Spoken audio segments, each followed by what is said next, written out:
or I was explaining a situation. She's like, "Oh, that's Sonder," and that was basically like when you realize that every other person has their own crazy, complex life, just as you do, and you just pass by them and not really think about it. But the moment that you realize it, you're like, "Oh shoot, this is." Everyone's going through this. No question. Or something, right? Exactly. Or something's going on. And whether they think it's interesting or not, you have still lived an entire full crazy life. So then it got me thinking, I'm like, okay, I just want to talk to people, probably specifically people that I know to start out with at least. But I was like, okay, well, let me just talk to people. So, you know what it kind of reminds me of is, just the idea that when you're dealing with somebody or people in general, you never know what somebody else's situation is. So that's why I try to be as cool as I can with somebody, regardless of the scenario, unless it just starts to get way out of hand, because you never know what someone's story is. So, just saying that, everyone has a story, that pretty much kind of sums it all up, right? Like you talk to anybody and it's so different and so dynamic, but you're right. And then once you start to dig deep into it, you'll start to find out things you probably never knew. yeah. And then it may actually explain some things to you that you never really knew. So yeah, no, I agree with you. But Sonder is the word. Yeah. And but it's not a real word. But I guess it's not. Like, I get the red squiggles under when I type it up. Oh, okay. So it's not real. It's not. Yeah, I don't know if it's maybe if we use it enough, then it'll get. Cambridge will call up and say, "Go exactly. Go ahead and use it, courtesy of Kyle or whoever it was." But yeah, I would love to know. Well, I guess for at least the people that I know, like for you specifically, all I can know is one. Obviously, I love you to death. Of course, I appreciate that. Your Uncle Ray Ray, no doubt. LL Cool J is what I used to call you. Yeah, don't look like LL no more. I done grew this out and grew this out. That's back when I was bald. But I know you have been friends with my dad, and I remember going to your house for, I think it was my first New Year's Eve where I was allowed to stay up. I remember that. I've been over to your house, so whether if it's sleepovers or dinners, but I don't really know too much. You know what I mean? Like, absolutely. I don't really know too much about like where you're from. No. I know you got 2 kids, a wife, but like I would love to know more about like I guess going back of where you were raised and what brought you on this path and this either career choice or just kind of figuring out who's Ramsey. You know. Well, the thing you got to be careful with everyone whom you talk to is sometimes you might open up some doors that some people actually don't want to open. Yeah. So you got to be careful of. That's why I was asking initially, were there any like a blueprint of what was being asked? And the reason I asked that is because people don't realize that you can actually talk to somebody, spark something at a moment that they didn't realize it. Next thing you know, your whole interview has just changed the whole complex of it. So with your pops, so that was probably a good one. And like you said, he still probably, like you said, called your grandmother, spoke to her about some things because he probably didn't know and whatnot. But like I said, when you have these, maybe think about just what, because again, I'll be cautious. Because cautious. You never know just what you might touch on, and then all of a sudden you got tears streaming down somebody's face, grown man's face. He's crying all of a sudden. But like, I want something authentic, genuine. No question. Like, sure, I understand. Like, there are certain things that that we want to talk about or that you would want to talk about. But I also think of like, I'm going to be selfish because I want to like, no doubt. I just want to know like deeper you, not necessarily just like, this is where you're from. Right. This is where you live. Like, I don't want this to be like a cookie cutter bullshit, not bullshit, but like, I want it to have meaning. What, and no, you're right. I hear exactly what you're saying. I guess my point is what the idea of it is awesome, because that's actually the reason I signed up to want to do it, because I think it's great to sit and talk about these things. But like I said, you will never know until you touch something. And then all of a sudden you're sitting there like, what in the hell just happened? Now you're sitting here like, do we cut or hit the buttons right now? So, and I think that'll help me as I keep doing these, interviewing people of like learning how to have those moments, because I actually just had someone, Cody, 2 days ago, and ended up talking about his dad who committed suicide, and it was a very deep conversation. Did you know that before? Oh, see, yeah, that was. But like, I feel like I'm not trying to toot my own horn, but I feel like I handled it pretty well, and just like, hey, I was able to relate in some sense, not trying to take away from him and his story, but like relate. But then we got into the conversation about like just death in general, like how does it affect people when the surrounding people of someone that has committed suicide, like, and just all sorts of stuff. So, No question. yeah, I will definitely be cautious or just aware of like, I can hit sensitive things, but I think part of me also wants to sometimes hit those. Just know how to deal with it. That's the only thing I can tell No, you. for Just sure. know how to deal with it. I forgot you. Absolutely. So, what specifically do you want to start with?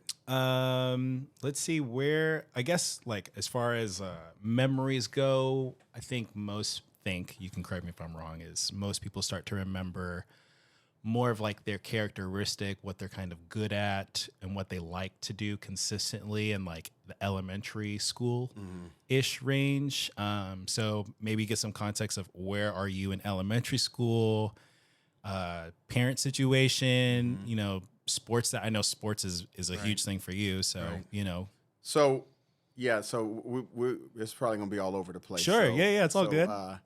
So bear with me. So originally, I'm born in South Central Los Angeles. Okay. So you probably never knew that. I did not. Yeah, you probably thought I was an Orange County boy my entire life. No, I didn't think you were Orange County. I just didn't think you were in South Central LA. Yeah. Born in, I think it's called White's Memorial, but it doesn't exist anymore. Okay. Lived in LA probably, if I put all the years together, probably like 7 to 8 years from like birth till about 7 to 8 years. So went to school in Inglewood, LA, other little places between my mom and dad. My parents were both young, right? So they're both 17 when they had me. Okay. Right? They lived down the street from each other. Gotcha. So I have young parents. Siblings? Do I have siblings? Yeah. So from my mother. Okay. So this is where it's going to get a little all over the place. Hey, so, me too. Yeah. So from my mom, I have me and my sister Aisha. Okay. So that's from my mom, but I'm from my dad, Mark Alexander, when she was 17. They were 17 when they had me. Okay. And then she met my sister's dad, and then they got married maybe when I was like 2, and then my sister was born. I'm 3 years older than her, so she was born a year or so later after they got married. So we pretty much, I never had like my mom and dad together as a couple because they were too young, right? Yeah. So she married my stepdad at the time, Dexter Hill, rest in peace. He passed away a few years ago. Sorry. So we between Los Angeles, we started living in LA with him. Okay. And so from there, it's Los Angeles. And then, like I said, I did maybe 7 to 8 years of that time back and forth between living with my mom and my stepdad. And then every now and then I would move with my dad just because of, dynamics and reasons. Sure. Those parts I probably really don't understand and know. I just know that back and forth I would live with my dad for a bit. I'd live with my mom. And so I would go back and forth with that. In the meantime, my sister, my mother, and my stepdad are all living together at the time. So that's the majority of the LA piece. And then I guess what started to happen is once that marriage kind of dissolved itself, my mother ended up dating someone who she knew, and I'm not necessarily sure how they met or whatnot, but I've lived all over the place, bro. And that's one of the things you probably don't know. It's probably what makes me the homebody that I am today. Mm-hmm. I have moved more times than you would believe if I told you. It came to a point that I probably moved almost once a year from one place to another when I was from a kid up until, say, my early 20s. Dang. It was tough, dude. Yeah. And so it takes a toll on you after a while because, you're just moving back and forth. So by that point, we moved to Orange County. Okay.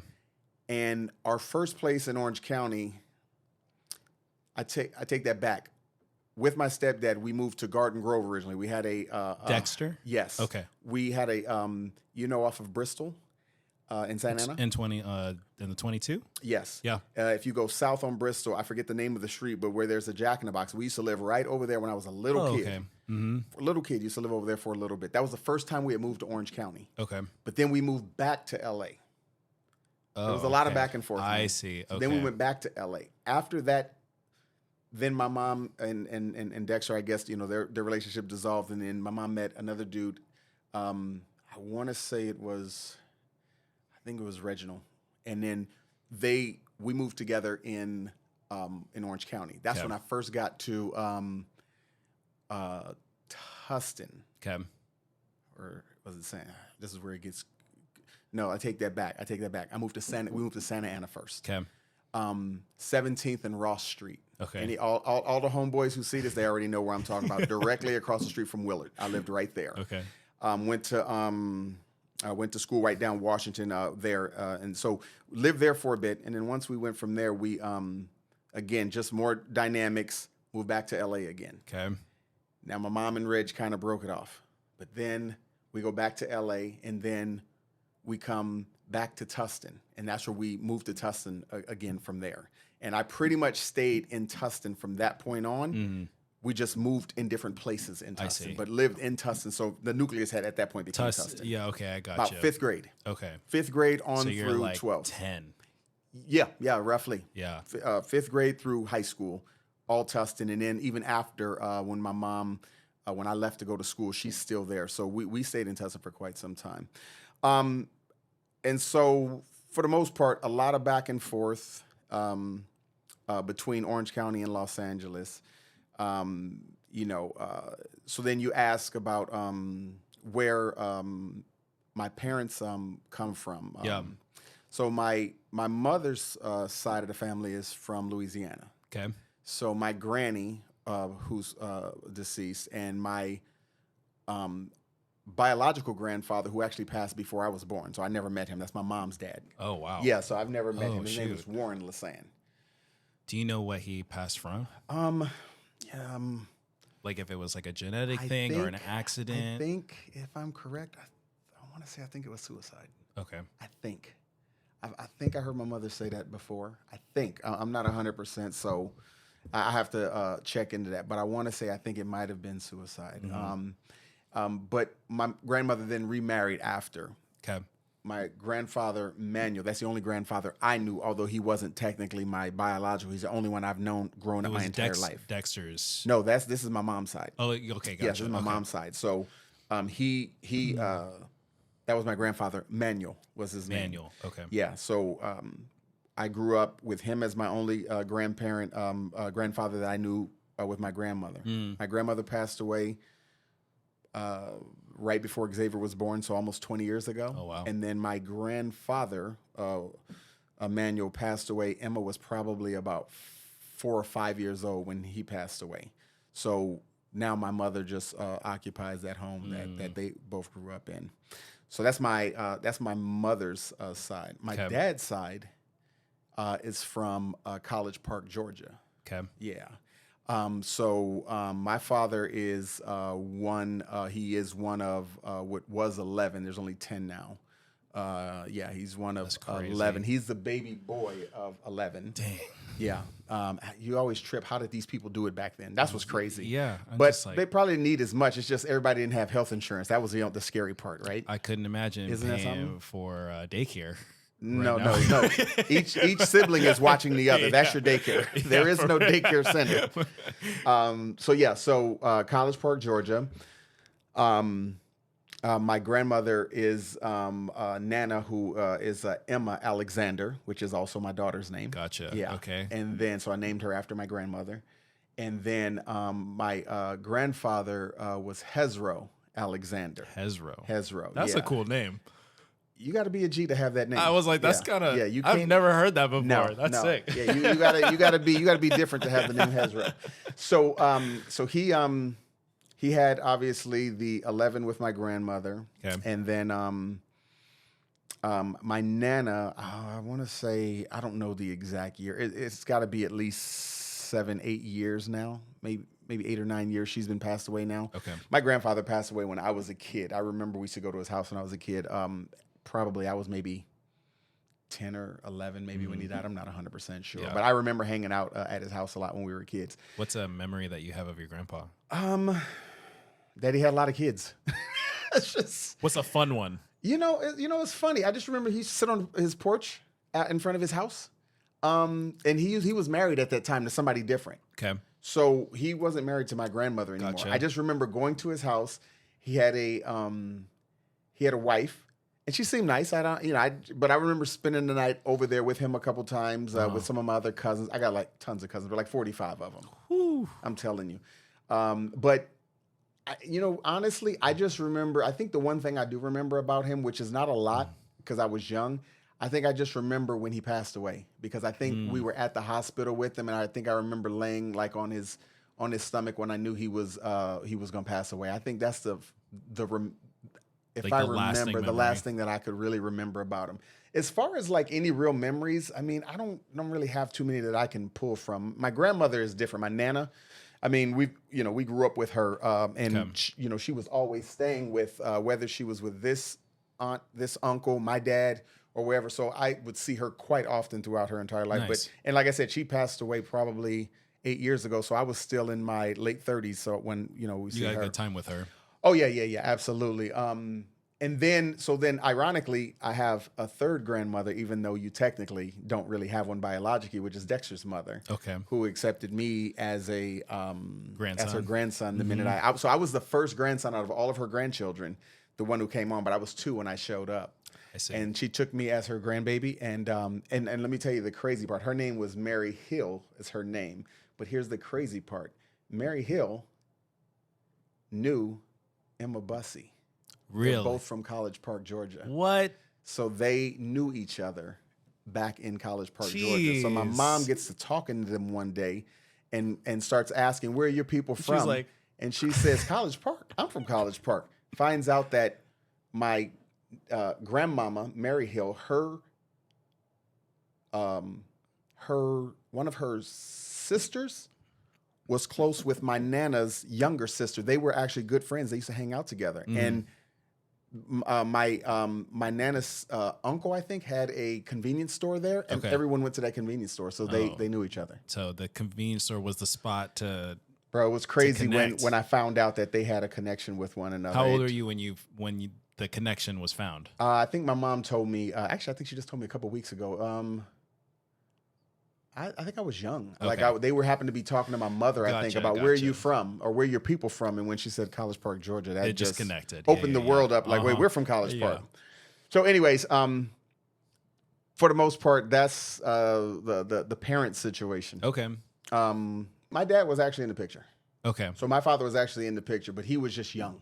Gotcha. So he was young. Remember, they were both 17. So really, the kid is typically going to be better with the mother with her parents because you're so young, right? Opposed to a 17-year-old dad who don't know crap. Yeah. So I was with both of them back and forth between the both of them. Okay. So I grew up with both of them. I mean, both, their own issues as they grew up, but I grew up with both of them regardless. So I seen all of them. And then Dexter, he was a dad. I mean, he was just a dad to me.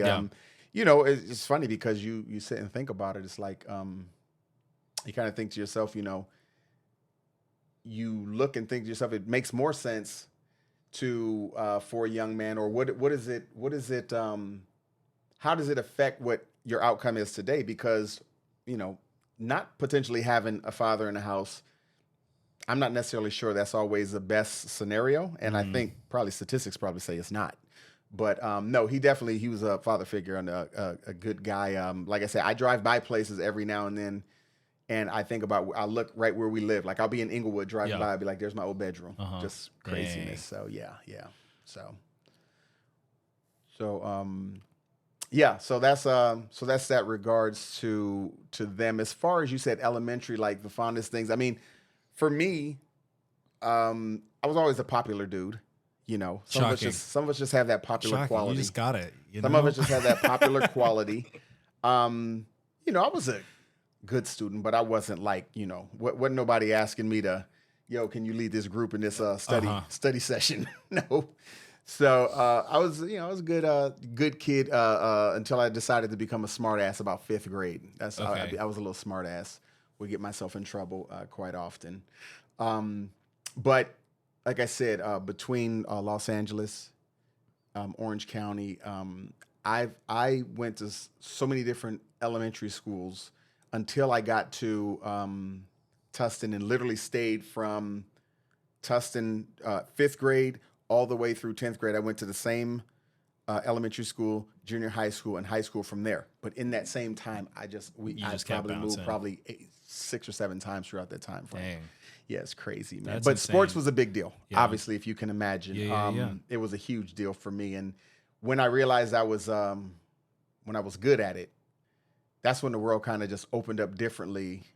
And then, when like somebody who plays the violin or someone who sings, when someone tells you that you're good at it and then you start to realize you're good because a lot of people keep telling you, that's when things kind of open up for you a little bit. And then when those things open up, then you kind of press forward on it a little bit. The problem, though, is you don't have the parents that have the money to facilitate a lot of that stuff. That's why my kids today, they have no clue. Yeah. Oh, my God, they have no clue, bro. No clue whatsoever.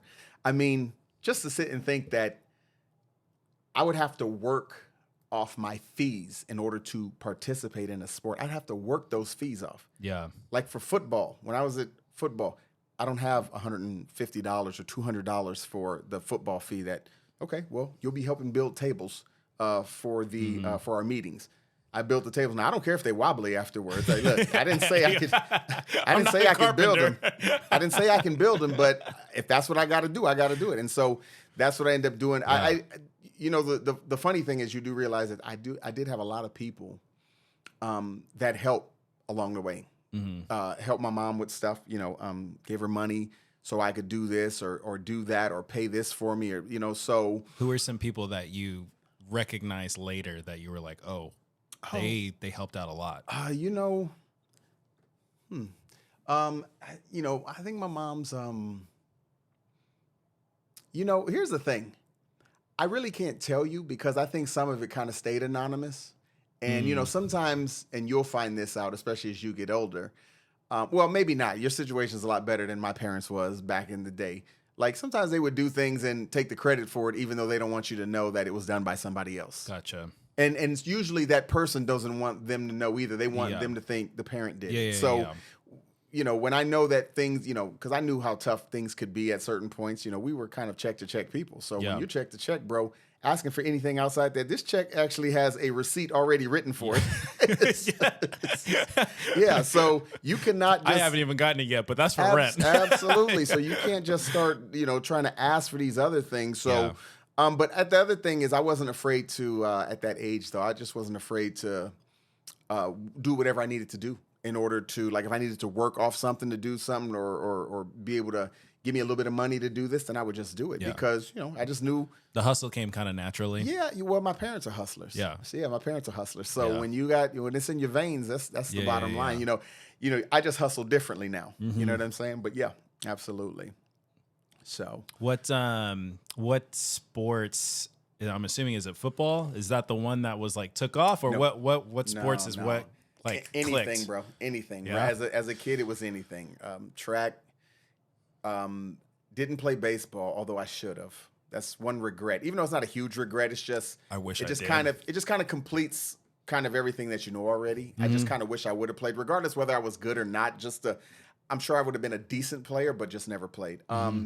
Track, running, long jump, triple jump, and high jump were my things. Nice. I was like high jumping like 6 feet as a 8th grader, which was a big deal.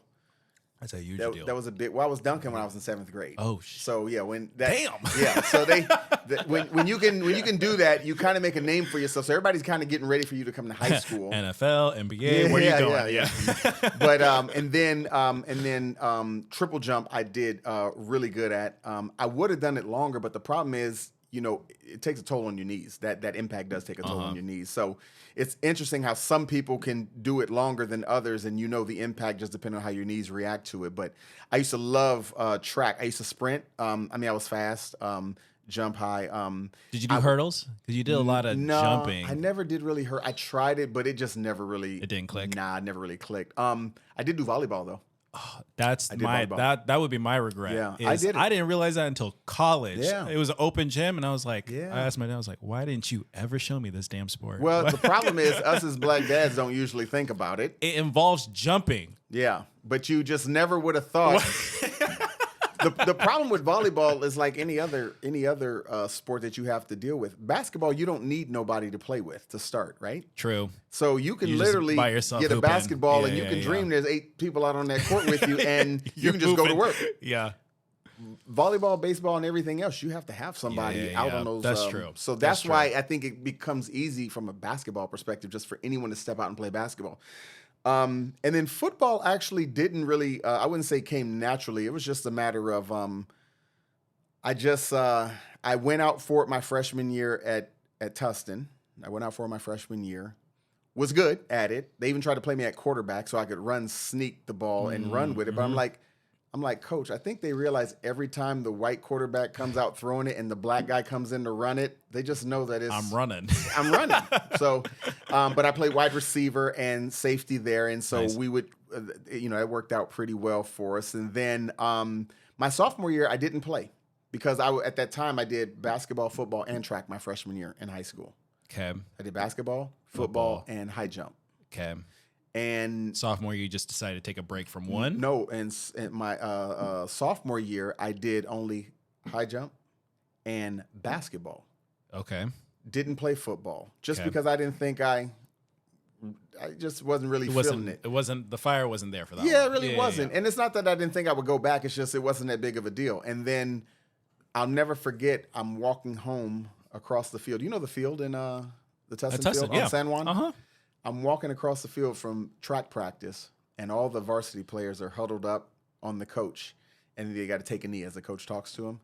And I'll never forget, rest in peace to my coach, but I'll never forget, he sees me walking across the field, and he says, "Hey, Alexander, why don't you come over here and let us teach you how to fill out a T-shirt?" And everyone falls out laughing. And I'm sitting here thinking to myself, fuck you. They were laughing like it was nobody's business. I didn't think it was funny. Well, needless to say, I end up going back out that year, end up being the starting safety the very next year because they were losing my buddy who was which would have been my senior? junior year. Yeah, he was a Gotcha. senior that year. He was leaving. gotcha. They needed someone to fill in and then take his place. So I ended up being that safety that year. Did really well. The team did good. So we went to the CIF championship and we lost. Who'd you lose to? Valencia. Okay. Yeah, and so we played them. They were a good team. They beat us that year. That was our second time losing back to back. Oh. And then, and mind you, the junior year, my sophomore year before that, I played varsity basketball, and then I played varsity football my senior year and varsity basketball again my senior year. I gave up track after my sophomore year. Gotcha. And then, I tend to see this happen all the time, but when you start as a freshman, like you want to do everything, but then you start to realize that everything is not going to work forever. Yeah. One, it's too much time it takes away from everything. Two, depending on how you are as a student, which I wasn't the best one, so by not being the best student, you're struggling just to make sure grades are correct in order. So I only focused on football my senior year, and the only reason I even focused on it was because I started getting letters my junior year. Mm-hmm. And when someone came and said, it was Utah State, when they came to the school and they said to me my senior year, I had already received, a bunch of little interest letters, and some handwritten ones as well. But when they came to the school, they're like, "You get a so-and-so on your SAT, we have a scholarship for you." Well, needless to say, I didn't get it because but that actually lit a flame immediately because you're just thinking to yourself like, wait, somebody just told me they want me to come to school and play football for them. So I didn't end up going there, but then I knew right then and there, I'm like, well, shit. I mean, now I can will they still be the ones coming to talk to me next year if I play somewhere else? So then I started looking at the junior college route. Mm-hmm. And then that's when we visited Saddleback, Orange Coast. And then our coach used to coach with the coach at Cerritos. He's like, go to Cerritos. Okay. He just told us, and that was that. There was Done. Done. His son wasn't necessarily happy because they like Saddleback and Orange Coast better because there was more white girls, and they were white boys. Okay. Right? It was cool to us, but when we got to yeah. Cerritos, there was white girls, Mexicans, There's that, yeah, and black chicks. Yeah, So all it together changed everything. Yeah, yeah. We loved it. Me and my boy, we loved it. I but bet. the other two was like, I don't like it here. Anyways, so we end up staying there, and I end up playing at Cerritos my Nice. freshman year, starting my freshman year, started my sophomore year, end up getting hurt I think the 7th or 8th game of the season. So I missed, I think, the last 3 regular game seasons. But at that point, it became my sophomore year. It became New Mexico and Fresno State were the two that were reaching out to me at that time. Okay. And I ended up having getting a MCL tear, my up in San Diego against San Diego Mesa, and I tore it on the kickoff. I ran down for the kickoff. The play is over. Guy dives over, hits me in the leg, tears my what do you call it? I'm done. So what happens is they don't call you no more. But that's when you realize it's a meat market, and it's meant this is how it works. So they didn't call no more, and I was back then. You know, today you could get your stats sent to you via Huddle or whatever, and you could look at film and da-da-da. Well, back then they would get the box stats, Like zero. read everything, Ain't nothing and be like, hey, man, you had 6 tackles this week, blah, blah, blah. Okay, good. You know, keep it up. We'll talk with you next week. How did you feel? You know, that's how they would talk with you back then. So then neither of those schools, and now I'm sitting around like, damn. Like, is this shit over? And then I end up getting someone tells me as I'm walking on crutches, hey, there's a coach here from Montana State to see you. And I'm like, Montana State? I don't want to go there. You're like, where's Montana? Yeah, and I'm like, I'm saying to myself, I'll never forget. I was like hiding. I'm like, why do I want to go there? And so he didn't. Now, mind you, they ended up taking 2 other players from that same team. Okay. So they were there. They were there to see me, another player, and another player. Okay. They saw the other 2 and talked with them. But I was like hiding because I'm like, I don't want to go there. There's still New Mexico and Fresno. At least that's what I was thinking. Yeah. But then a week went by, they never called again. Then another week by, they didn't call again. Then I went looking for that coach. You were like, time where's they Montana showed up. at? Absolutely. So they showed up. I wound up talking to them, and that's basically what got me to Montana from there. Nice. I just ended up going to school up there on a full scholarship, and probably one of the best experiences I could say from a kid to adulthood scenario. It was probably one of the best. Why is that?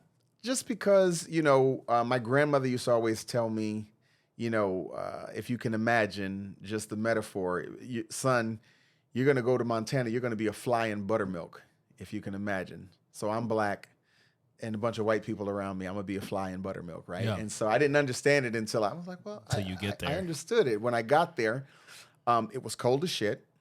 You know, most of the, I would say 99% of the people there were black were athletes, right? That was pretty much it. I mean, because nobody there, goes that's there. why you're there. No question. And it's all good. I mean, like I said, it's an opportunity. You just have to figure out if it's the one for you or whatnot. But Sure. We get there cold as shit. I've heard of that I've been a part of. I know we've been in the negatives before, negative 10, 11 that I can remember. We used to put soda cans in the window sill because they would stay cold. You didn't have to put them in the refrigerator. I kid you not. I can't even lie to you about that shit. You know, when the first snowfall would come down, all the kids would be happy. They'd run outside in their T-shirts and shorts because it was, you know, usually it wasn't no snow before. But when it finally drops, they have a giant snowball fight. It was just a big deal to have a snowball fight. But it was cool in the sense. Just I think you know when you get away from home as a kid, you kind of have to start learning when you need to grow up and to do things necessarily without your parents. I mean, you need their help, and you're going to ask them for guidance and whatnot, but you got to do some things yourself in order to and deal with these things yourself. So dealing with everything in general, I loved my time up in Montana. I didn't necessarily care for football. I love my teammates. Yeah. But football, it was just I went from like you saw it had its course. Well, it was just a matter of I didn't like my coach. Gotcha. I just honest to God truth. I didn't like him. He's dead. You know, I mean, rest in peace to the man, but I didn't personally like him. But I love the dudes that I hung out with. I still keep in contact with all those guys. Nice. I'm just trying to think here as like a student of like, okay, if you're testing me and you don't like me, why do you have me out here? Is it you literally just want to win, and that's why me and my other brothers are out here? You know, like what? You know what I found out later, and this is the why I say you have to learn things and figure it out for yourself. I had heard this from one of my teammates who ironically played for that San Diego Mesa team that I tore my. We ended up being teammates up here together, so we played against each other. At least he's not the same person that fucked your knee up, right? No, all right, cool. No, I'd let him know about it. But I found out this was something odd. I never even knew this and never even thought about it until he brought this to my attention. I want to say maybe 10 years ago, he came down here to compete in a judo tournament, and we went and met at the Federal Building in Long Beach. Okay. You know where that is? So we met there, and I hadn't seen the dude probably since we left school. Okay. And so we went down to the Federal Building and we hung out. We kicked it there and whatnot, and we're rapping and whatnot. And one of my other buddies, one of my other teammates, because three of them showed up, so there was 4 of us total. And he goes, yo, tell Ramsey what the teacher told you. And I'm like, what'd the teacher tell you? And he goes, bruh, check this out. And I mean, he's got my attention. I'm like, dude, spit it out. I want to know. He goes, yo, so teacher comes to me and says to me as we're graduating, like leaving the school, about to receive our paper and walk, or maybe he had already graduated, but about to literally leave the school, drive away because he's done with school. The teacher says to him, how does it feel? And he's like, how does what feel? He goes, how does it feel to know that they brought you guys up here to make them better? Dang. And it was like, God is my witness. It was like that motherfucker kissed me in my mouth. I looked at him like, are you fucking kidding me? Oh my God. I had never, that's crazy. That's like a revelation that just came to you at that moment. And I'm like, you are fucking kidding me. You're like, we just got played. And well, here's the thing. Technically, we really didn't. I mean, because we got something out of it. Yeah. But you look at it and it completely makes sense. Yeah. I mean, listen. So they wanted to have, a majority of their own homegrown, which I completely understand. I mean, I get it. But when he said it, it was like everything you never thought of just became reality right in front of your face. And it took a teacher to literally say that to you as you were leaving to understand that. Man, I swear. Dang, that's insane. Just look at your reaction to it. Crazy. I mean, that was my reaction. I'm like, are you kidding me? And it made sense, but yeah. And again, I don't have no ill feelings towards none of the players. I love them. They're all great people, regardless. But when you look at it, you're like, wow. But so I'm not necessarily played. I mean, you felt like, listen, we got our. You were a tool. In a sense, it's all good. Yeah, but I mean, you still got what you what they can't take away. Exactly. You still got it. But see, part of them likes to believe that without me, you probably wouldn't have got that anyway. You dig what I'm saying? Yeah. And so, but again, it really doesn't matter to me, man. So that was the whole kind of football situation. But the point I will touch on real quick that I thought was a huge turning point for me there, and I've shared this with some of my football brothers that I actually played with there. And we talked about this over COVID because when everyone was going through COVID, man, we was Zoom calling. I was talking with people for 3, 4, 5 hours at a time, dude. I didn't have shit else to do, so we would just talk. We would just be talking.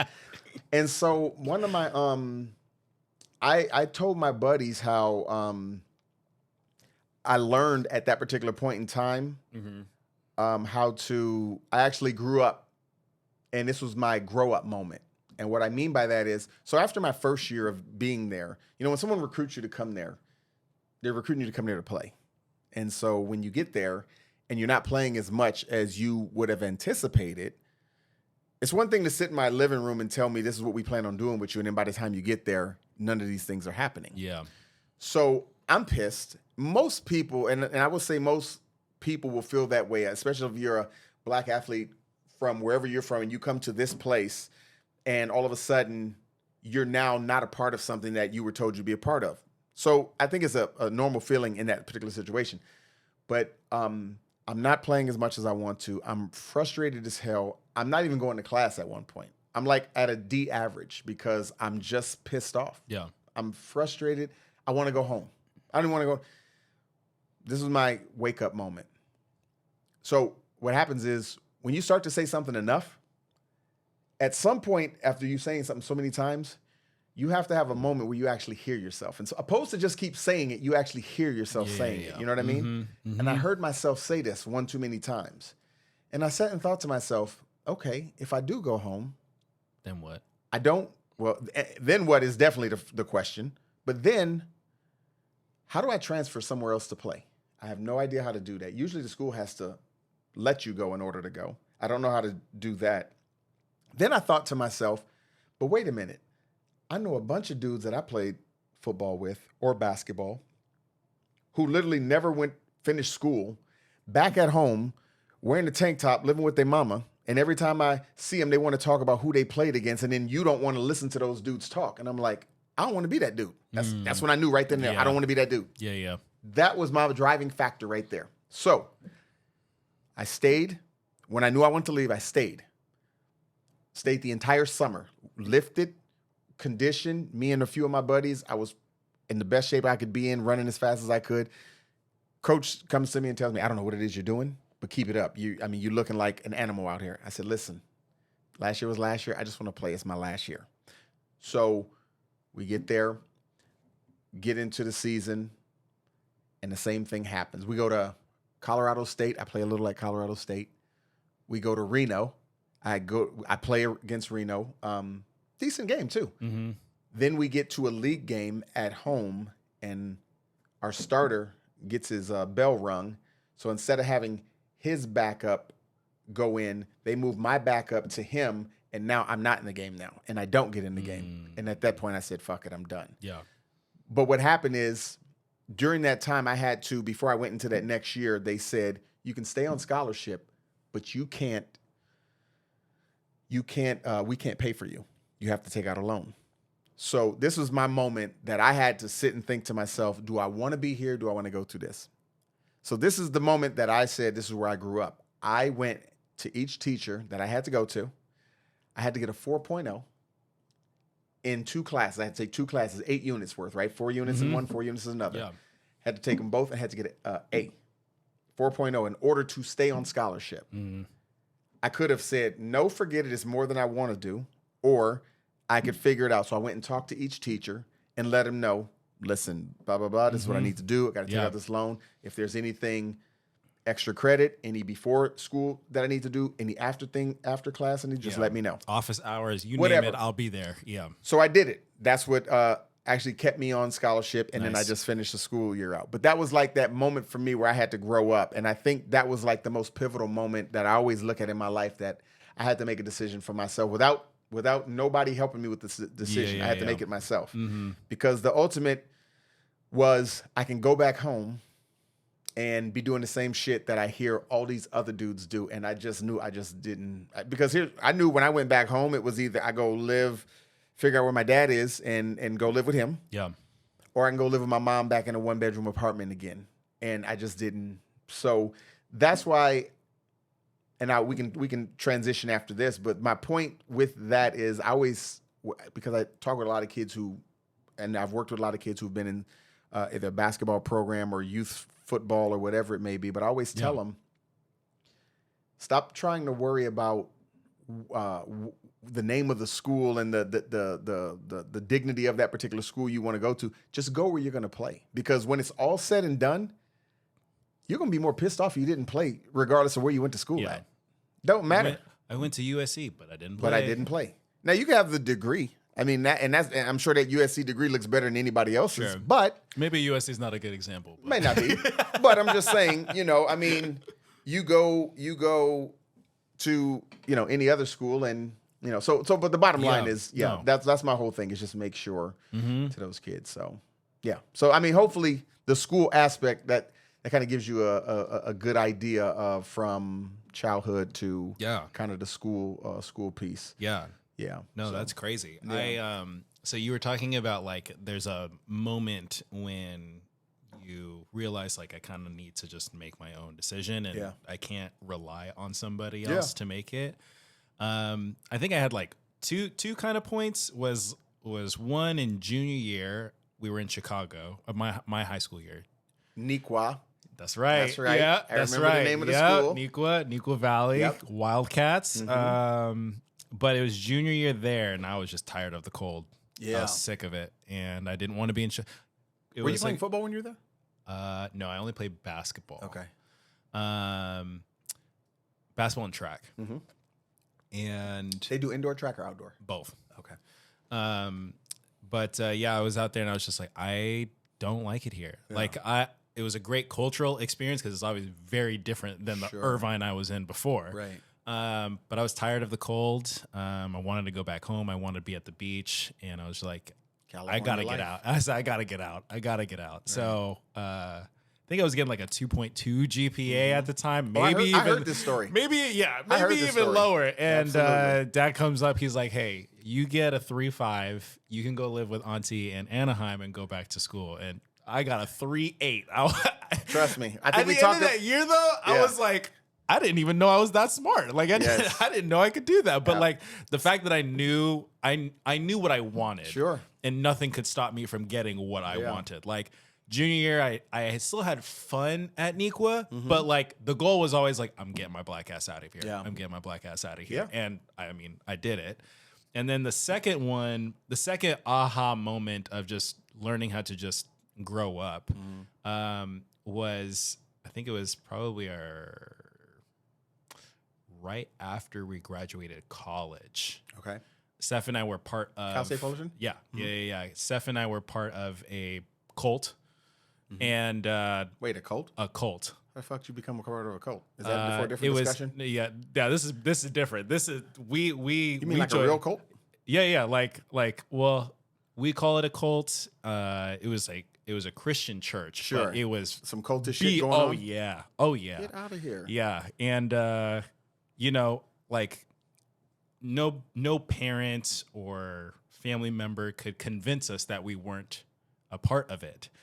But then like I think just slowly maturing, you just come to see like, wait, this is kind of weird. Like, why isn't everyone else feeling the same way I'm feeling? Yeah, like where am I? Like my other friends before this, not a part of my life anymore because I had excluded them at that point, and I was just like, wait, this is weird. Like, why do we have these rules and stuff like that? And then it just like Stephanie left, and I was still kind of in it, and I was like, wait.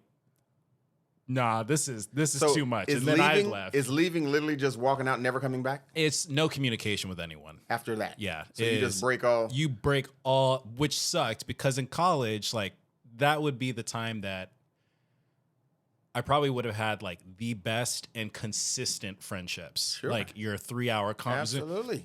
All of those relationships, gone. So, and that's only because of the group that you clicked that you hung with.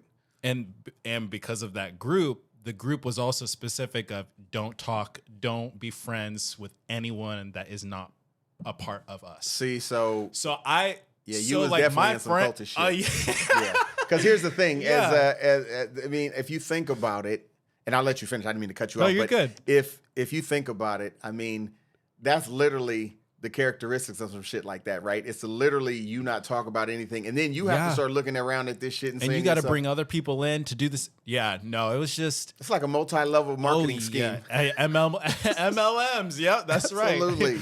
MLMs focus on Jesus and rules. That's crazy. You know what? I'm not sure I was aware of that because I'd have slapped you upside your head. I probably would have been like, it's for Jesus. You probably would have. And then I would have been like, I don't know what to tell him, Kenny. I don't know what to tell him. I slapped him 30 times. Yeah, the boy said it's for Jesus. Shit. What I'm going to say. Yeah, and that's unfortunate, man, because, that wolf in sheep's clothing thing, that bugs me more than anything, dude, because you know what? You're using a mechanism to get to people that, I don't know. I always feel like people are looking for something. Yeah. I always feel like people are looking for something. And at certain important times in your life, so it doesn't even matter when. But to use that as the hook Yeah. That's the part that's just Yeah. that's terrible. Yeah. Man. So I mean, it is what it is, but like we're not a part of it anymore. And but, see, you definitely lost some really good friends because that's where you would have had some of your best friendships you'd ever had. There's the people that have left, have now reached out, and now we talk. Yeah, be right? careful. Be but careful. There's only 3 of them though. Right. That's it. You know? Jeez, man. Is it 3?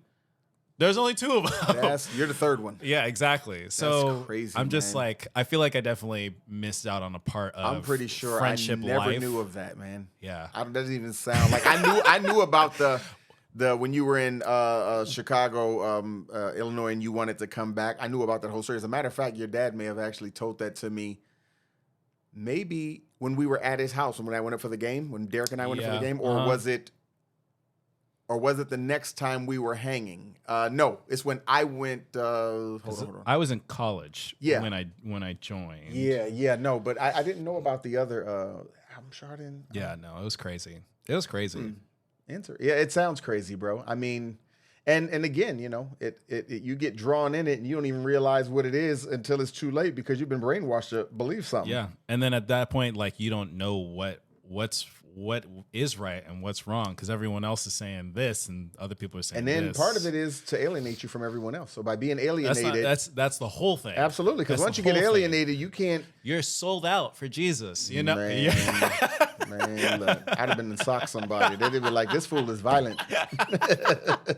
It's for Jesus, no. Yeah, for real. Yeah, that's good though. Good, you was able to get away from that crap. Yeah, no, I'm happy. But I did want to ask you selfishly. Now that I have my 2 kids, what do you feel like you've done a great job with, and things that you wish you would have done a little better raising Xavier and Emma? Like, granted, I know they're older now, but you know what's some feedback that you could give to the great thing, anyone as a new parent? Well, the first thing I tell any new parent, I even tell this to my coaches and friends that I talk with on the daily who tell me they're pregnant and having a baby. I would always tell them, first thing I would suggest is, as a baby, hold them as much as you can, because once they become mobile, you really don't get to hold them that much no more. So that's the first thing I always say. And I always say it jokingly, but it's a true statement, right? I just realized it actually yesterday with Kieran, because now he's 1 and he's walking. I don't want to rarely hold him and don't want to be held no more. Rarely. So hold him as much as you can. The good thing I would say is probably just the foundation, number one. The foundation of just, you know, like I said, me growing up, all the different places I've had to live, it takes a toll, man. It really does. And it's probably the reason today that I'm such a homebody. Like, you know, I'm never geeked up to go anywhere. Like, I like to go from my office desk to the couch. That's just because that's my kingdom. You know what I mean? Yeah. So that's probably the fact that, you know, my kids have never had to worry about being in multiple places or having to get up and pack up and move and do this, any other. Like, the stability is the best thing. And even to say, even if they don't have stability, you know, I mean, even if parents, you know, I mean, I'm not saying it's a knock on parents who don't, because obviously everyone's situation is what it is. The thing that I think that I like about is just the fact that the foundation of stability, man, just to know that, you know, now honestly, they take advantage of it and they don't realize. I mean, I think they do realize, but you know, I mean, they sit in their room playing video games all day, on their phones all day, you know. And then which leads me to the part that, you know, what could have been done better. I mean, that's probably a long laundry list, to be honest with you. But I would say the first thing, it's harder today to parent than when you were little, because really the only thing you cared about was watching Scooby-Doo, right? Power Rangers, Power Rangers and stuff like that. So really watching TV and occasional playing the video game every now and then. You didn't have smartphones back then. That pretty much is the world at your fingertips. So literally now you have anything. Yeah, I mean, anything. And here's the thing. You literally have to anticipate that they're seeing the worst already. You have to. I mean, because you can't think that they're not. So, but the biggest thing I would say from that perspective is just not, you know, trying to limit a lot of that stuff to a certain point that you don't feel like they're overindulged in it more than you want them to be. I know it's easy. And the thing I would tell you, which you probably know already, tablet time. I don't know if you guys have tablet time for your kids. It's not really. We monitor how much he watches it, but we don't have like a specific hour. We've kind of got our routines. Does he play on it too? No.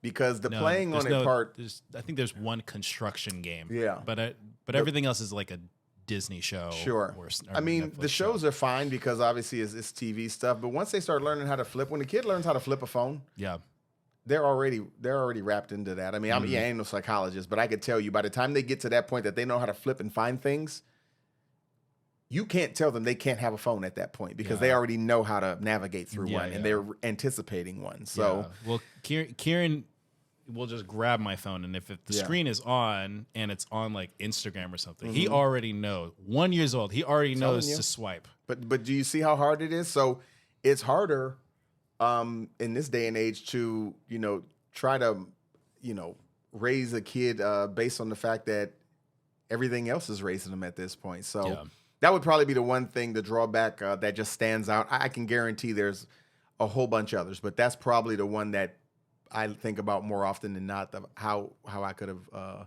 or we could have done a little bit more to kind of curb that a little. But the fact of the matter is, I mean, here's what's going to happen. They're going to have their friends have one.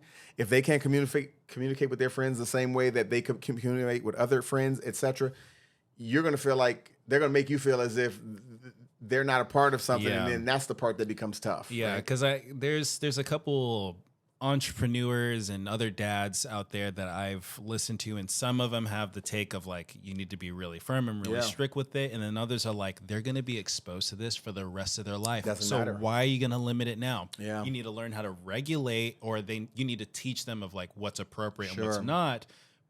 But to limit it, like if it's in regards to business, where all the other businesses at some point in time, everything's going to be online if it's not already. So why would you pull them back? You know what I mean? So it's a fine line. It's a fine line. Dance. And depending on who you're talking to, you can get one answer that is in this direction, and you can get another answer that's completely in that, and you just have to literally just pick from it what what's you want. my gut? Absolutely. You mentioned quickly mentioned, you said what we could have done better, which brings you to Michelle. My first memory of Michelle that I can remember is it was actually, I think it was before Xavier and before Emma. I can't remember where you live. I remember it was a second-story apartment. The Aspens. Yeah. Over off of Grand and Fairhaven. Yeah, and my memory was you and I playing Ready to Rumble. I remember that. Yeah. I remember that. Yep. That was our one-bedroom apartment we had. Yep. And I still remember. So I think there was a party there, and then I think right after that, I think you guys moved. I don't know if it was this house. We had, I think, my birthday party is what you're thinking, because everybody came and hung out. I don't know how old was I when I. I mean, I think I met you. You were about, it's been about 25, 26 years me and your dad have been kicking it. So you were probably 4.5 to 5. I don't know how I remember these things. Well, Ready to Rumble, I mean. Remember when you get to the announcer at the end? And he turns into the, that was Michael Buffer. Yes, that's right. Yeah, that was Michael Buffer game. But going to Michelle, and again, selfishly speaking, as a husband of what'll be 8 years this year for us. How many years have you and Michelle been married? What are we? We're in January 23. It will be 21 years in March. Dang. Yeah, 21. March what? Because we're the 7th. 16th. 16th? Yeah. Okay. All right. Yeah, 16th. Yeah, it'll be 21 years, and then 21 years in March. It'll be. How do you pick your battles? Having 21 years of marriage, how do you pick your battles? You don't. You just lose. All right, sounds good. Thanks. Yeah. Next question. All right. Yeah. I mean, look, I'm no marriage. We're not counselors. Yeah. I ain't no expert whatsoever. I just know what I need in order to be what I need to be, and that's all that matters. And honestly, I don't need much, and I don't mean that she's not much. I just mean I don't need much as far as stimulation, as far as Sure.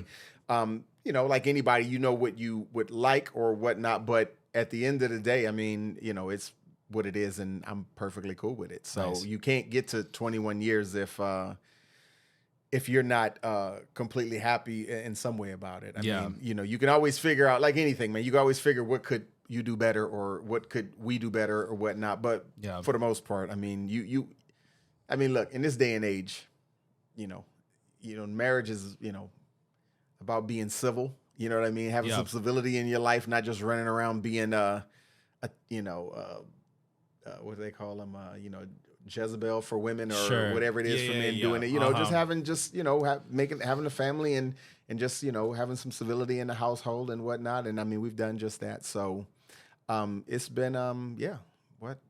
And we've been together. We've been married now for 21. We probably dated for about a year and some change prior to getting married. So probably, but then I don't know if you know this, and I don't know if you know this, but we actually first met when I was in 7th grade. Dang. Yeah, I was in 7th grade. She was in 9th grade. Okay. Yeah, so we first met. I was a 7th grader. She was a 9th grader. I used to play dunk basketball over at Nelson. You know where Nelson is in Tustin? It's right off of Walnut. Okay. It's that one school on Walnut. Okay. If you're going towards Red Hill, coming from Irvine, on Yep. the right-hand Yeah, side, yeah, that's yeah. Nelson. Okay, gotcha. So we used to play dunk basketball there, me and my homeboys. And I think the rim was, what regulation is 10 feet. So I think it was 9 feet we used to play on. And that's where I kind of honed my craft, bro, of like, you know, flying through the air and whatnot, dunking. Yeah. So I would play with my buddies over there, and I had seen her there, and I had asked one of my buddies. And so we ended up, I would see her every now and then because they'd have softball games there. So that's how I'd see her. And so anyways, we ended up dating when I was I think 8th grade is when we started dating. Yeah, we started dating when I was in 8th grade. So her sister used to bring me a letter every single day. Dang. Every single day. She would handwrite a letter and bring it. Her sister would bring it to school, give it to me. And I think I still have those too. Dang. And then, you know, and then by freshman year, we dated for a little bit into my freshman year, which would have been her junior year. Okay. And then we kind of split. And then the only reason that I think we were able to reconnect was both our moms still lived in Tustin after I came back from college. Oh, okay. Yeah. So how did you meet up that time? How we hooked back up? Yeah. I'm gonna tell this, and she probably gonna be mad, but she came up with this. She knew I was a trainer at this gym, Okay. and when she found out I was a trainer, she called me up and said, "You know, I want you to train me." Yes. Kyle, you know the name of the game. So I know women that Absolutely. Brought candy up to my dad at the DJ turntables. Absolutely, absolutely. I know. So, anyways, we kind of started from there, Nice. and then went in. It just made it real easy to reconnect all over again, for and sure. so it was actually really simple at that point. And then from there, we just got back together, and we would hang out at her house where her mom lived, and I think her sister was still living with her. And we would just hang out over there a lot, and then we kind of just decided to kind of take it to the next level, move on from there. So, awesome. Yeah. My last question, we can talk more if you want to, but my last question that I want to keep asking is, you have this audio video time capsule, and 4 generations from now, someone will be able to watch this and listen in. What would you want? What would you drop in that time capsule? It could be anything, is what you're saying. Anything. Sure. It can be advice, life, stay away from this. Oh man. Well, I would probably start with one of my favorite things is music, because that's one of the things that that thrill me the most. So I would put a few different genres of music in there. Okay. I would probably, because of my love for hip hop, I'm going to probably drop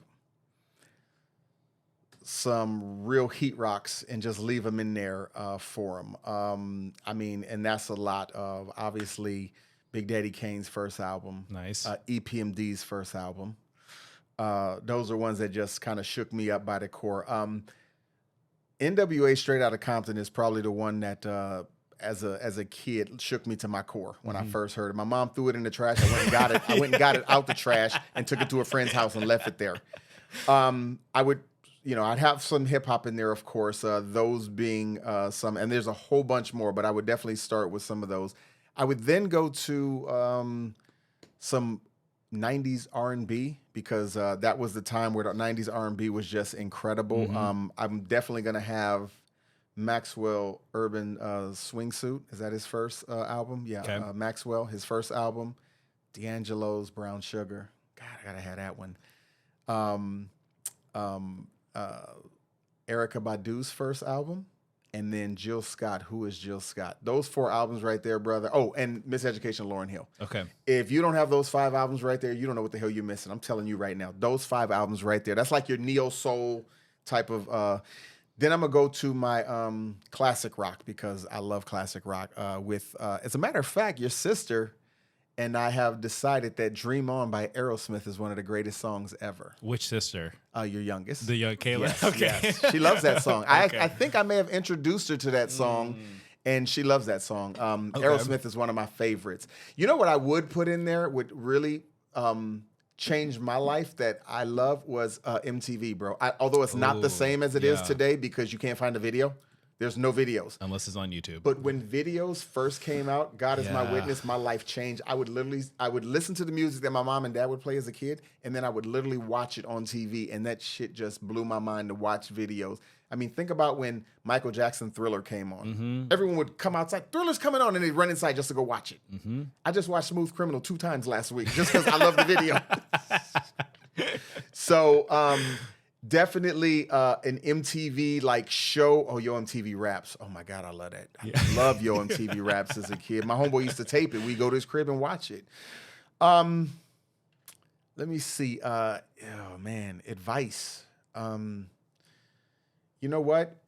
I've heard this one a lot and I love it, but it don't cost you nothing to be nice to somebody, man. I swear to God, it's the simplest thing to do. And even if shit gets out of hand, I mean, you kind of want to give the benefit of the doubt because, like I said earlier, you never know what somebody else is going through. Yeah. So somebody could be bitching at you over some shit that happened before they got to you, and I don't want to add to it. I would definitely say just being nice to somebody is always a good thing. And you know what, man, just look, trying to be a good person, man. Just be a good person. I swear, with everything that goes on in this world nowadays, and you're seeing it now, you're saying to yourself, man, I got to raise kids in this shit. And the funny thing is there's people on the other side, whether it be politics or whatever, who say, I got to raise my kids in this shit. And you're sitting here saying to yourself, well, whose shit is the shit? Yeah. just, because I'm looking at your shit and you looking at my shit. My bullshit is your bullshit. Absolutely. So, yeah. So those are the things I would probably put in there. I'm sure there's a hell of a lot more that I could think about, but just right off the top, those are probably the things that I would put in there immediately. Yeah. Music, definitely. MTV, and just some, nice, inspirational, just be nice to people. Know that everybody else has a story. So kind of know that when you're dealing with somebody. And, me personally, I always try to lend a helping hand to somebody regardless. I mean, I see elderlies walking or need some help with something. Sometimes being a black dude walking up on you want to be kind of careful because you never know if they're going to... Especially the past few years. Yeah, if you're going to scare the shit out of them or not. You know what I mean? When all you're trying to do is help. But, I always try to think of things like that. I try to get my son to do the same thing. When you see a lady, maybe not even struggling, but maybe just go help because, there's no reason for her to have to do something that a young, strong, strapping young man should be able to do for them. You know what I mean? So things like that. But, that's it. I'm sure there's more, but that's probably like the bulk of it. Yeah. What would you put in there? Let's see. I'm trying to think of other things because Cody also asked me the same thing at the end. So I want to think of something different. I think the last time I said have fun and be smart because I think there's a good. I was saying that there's a good balance of learning to enjoy life but also just being, whether if it's street smart or book smart, Yeah. Just you can be ahead of the game and enjoy the process of the game at the same time, if you can do both of those things at the same time. I think the nice thing is always the go-to, just because it doesn't matter the religion, it doesn't matter the ethnicity, it doesn't matter the race, it doesn't matter the age. Like at literally any point in time, I think just choosing to be nice, because I think if whoever listens to this later down the line and so on and so forth, I think knowing that you have the power to choose to be nice, and you also have the power to choose to be a complete asshole. Yeah. Can you imagine living in a community of just nice people? It'd be awesome. I mean, to the point that everybody is just, hey, how you doing? Let me know if you need this, blah, blah, blah. This. Like, that's the kind of world you would love to live in. I know it's probably a pipe dream, but I mean, when you think about it, man, I mean, it's just... It's the people I want to surround myself with. Absolutely. And that's really what it all comes down to, right? Yeah. That's why you kind of look at your pops and the friends that he has, right? He's successful, one, because he has a successful mentality. Yeah. He's not going to be held down by any stereotypes of this, that, or the other, and or just laziness. It's not in his DNA. Yeah. But when you look at his friends are outstanding citizens, good people. And you've probably met a one or two, might be a knucklehead, but you don't see them around that much or hung around that much longer, because you start to weed those people off. Yeah. And then you start to realize that the one common theme with a lot of his friends is that they all have there's a common theme, and that's they all want to be successful somehow, some way, and whatever it is we do. Yeah. So I mean, and I think your pops has been we have really good conversations, and I like to drop some jewels on him every now and then. He'll tell you every now and then, I'll put some jewels on him, and he'll be like, "Oh, that's a great way to put it." Like when you stump Kenny, there's it says something. Ooh, I got something. Absolutely, yeah. So, but we get in some thought provoking conversations every now and then, and but you, like I said, you start to look around and just see the friends, and that's huge for you. Just like I would tell my son and my daughter going forward, like, you're always going to know some people that might not necessarily have your best interests, and you may hang out with them for a bit. That's why I've always find it good when your kids when they're old enough to start bringing friends over. I like to meet their friends, because then you start to figure out who your kids are dealing with. And then you get to absolutely. And then you can see where you're getting certain things from, how you get to this point. And then you start to figure out, this is not going to be a friend of yours for long. I can tell you already. So you'll get to a point once your kids get old enough and they start bringing friends around. Good to know. You get to see a whole nother aspect. Like right now, you guys are dealing with the comfortable part. This is like the honeymoon when the kids are this young. It's when friends start coming over. Because then they bring another dynamic, which is another family, because that kid belongs to another family. So now you have to worry about the kid may be cool, but the dad or the mom may not be. I'll give you a quick for instance. Yeah. So my son starts dating this girl his senior year in high school. And, listen, it's what's supposed to happen at some point, right? You're a senior. Absolutely. So I'm figuring, okay, cool. But my first question is the same question any black dad is going to ask. What color is she? She's white. Okay. I don't have a problem with that. But do they know you're black? First question I ask. Or, well, she said her mom don't care. No. That don't. What she said don't matter to me. Yeah. Because see now, what they have to understand and what you will understand is,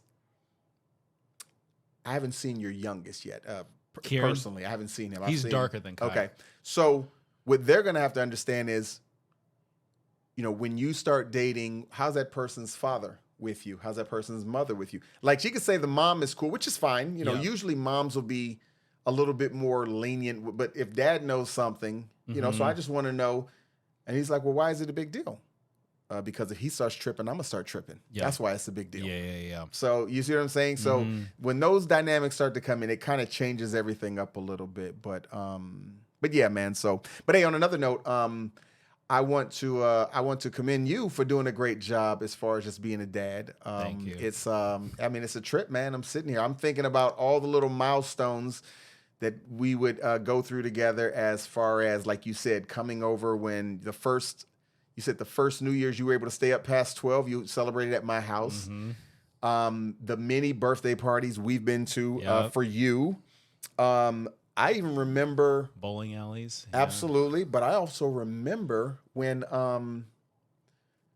senior night for football. Oh yeah, that's came. right. Yeah, because Yeah. Dad wasn't there. He was Yes. out in Chicago. And Yep. I remember your dad I remember called that. me Got the and support. That's right. He called me, and I heard it in his voice. Yep. He was The disappointment. Yeah, but he was thankful that someone like me would be able to do that with Yeah. no hesitation. Yeah. And he thanked me from the bottom of his heart for attending that for you. And other things he's actually thanked me for, as far as just conversations and interactions with you in the past. So no, but like I said, man, I think it's just a trip to watch you guys just. I guess this is the same thing my grandparents or my mom used to look at us, and all of a sudden we're in their position now, and now you sit back and be like, damn, everybody's getting old. Right. So, we ain't out there running around playing basketball. Like, did you used to come to 24 with us? Yeah, I'd be on the sideline because I wasn't big enough. Absolutely. But, I used to take Xavier, but I would put him in the kid playroom. Yes, put him in the playroom in there. I went in there a couple of times, but I love basketball too much. Yeah, I was so like, you'd sit I'd and want to go watch. shoot. I want to shoot and watch you play. Absolutely. Yeah. I think Xavier made his first basket on the 10-foot hoop at the one at off Irvine Center Drive. The Lake Forest. Is No. it the Lake Forest one? Behind the Spectrum. Oh, The yeah. one we used to always play. We played there for yeah. like seven years straight. Yeah, I think it's the first time he ever, at 4 years old, he made a basket on that basket there. I would take him, and then he would come out afterwards, and I let him shoot for a little bit. Nice. So, No, I remember the senior night, and I think too, like, I don't realize how like significant those moments are, even we if do. like those interactions are. I don't know. It was all of 2 minutes that I saw you and we chatted and stuff. But I like, still have a photo. You took a photo Yeah, with Xavier no, and Emma. yeah. Emma had a binky in her mouth, and Xavier was standing right next Xavier to was you. small. Yeah. Was it Robin Bellis? She has that photo. I have it too. It was on It's on Facebook or Yeah, I something have it on recently. Facebook. Yeah. Yeah. But she printed the photo. A word? Oh yeah. with the kids. Yes. Get off Yeah. of here.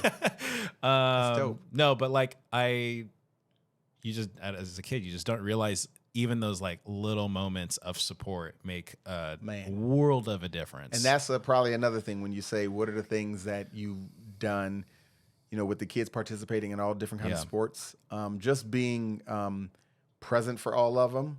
And as many as you can, obviously, based on if work prohibits. Sure. But for the most part, my schedule allows me to pretty much do that. So to be able to sit and attend softball games, basketball, travel all over the place, those are the things that I enjoy because, again, you don't get them back once they grow out of them. And once they decide they're done, they hung it up, you're also done. Yeah. And so I actually see on my iCloud a lot of shared videos that keep coming up of nice. Xavier playing basketball, Emma playing softball or basketball. So they just sit in there. Like the year. Yeah, Oh, it's and it been just 1 shows year up. from now. And they just show up in there. So you just click on them and look again. And you're like, dang, look how little they were. So, and then you're like, damn, man, this fool ain't even took the trash out. Damn, I'm about to kick his ass. So, yeah. So, no, aside from that, though, yeah, man. And your pop's proud of you, too, bro. Trust me. If you are, I'm sure you already know, but he's definitely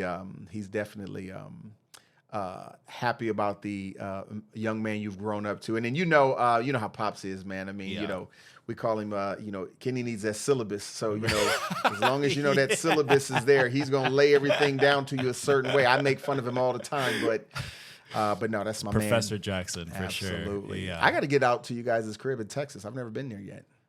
Yeah. I have not. I know Michelle's been. I have not. Yeah. She actually went to Oklahoma for a game, too. Oh, nice. Yeah, Sweet. they did that back in October. Okay. Yeah. Nice. I know, I think Kimber and Jeff just went up there for Kalen's track meet too. But yeah. Cool deal. But I appreciate you hopping on, and till next time, I guess. Absolutely. Always, man. Thank you. Appreciate it, homeboy. Yep.